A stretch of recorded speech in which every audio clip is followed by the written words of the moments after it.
Dahil bawal ng karne next week, dahil Holy Week, magkarne tayo ngayon. Mag-ihaw naman tayo ng liempo.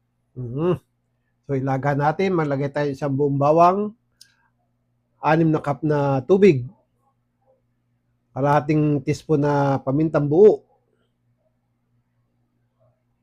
1 tablespoon na asin. Saka natin ilagay yung 1 kilong liempo. Magpapalambot tayo dito. Kasi maganda yung iihawin mo siya na malambot na. Kasi pag hindi mo pinalambot ito, medyo matigas, ano? So, i-boil natin hanggang sa lumambot. So, ayan. Tingnan natin kung malambot na. Ayan. Pwede na. Malambot na. Aahunin natin yan para mapalamig.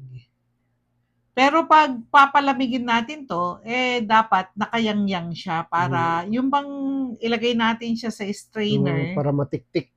Para matiktikan yung kanyang mga tubig kasi mahirap ihaw pag basa-basa pa siya. Ganyan, no? Ilagay lang sa strainer na ganyan.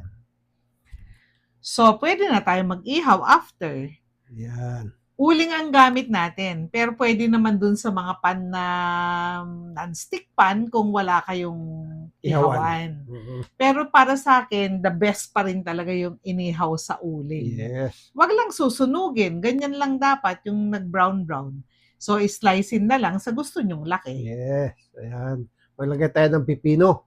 1 piraso lang yan, mga 300 grams.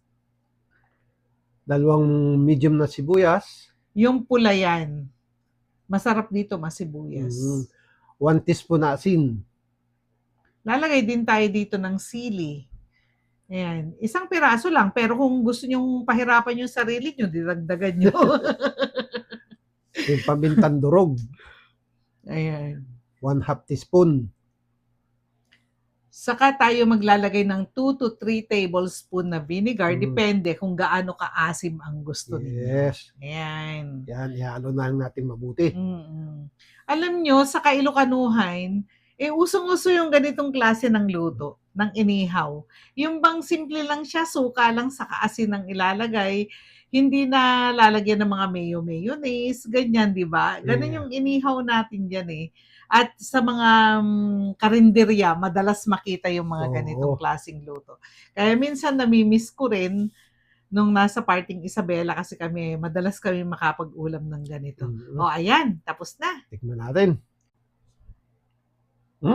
Yummy. Ayan, itry nyo ito. Kasi sa next week, bawal na to.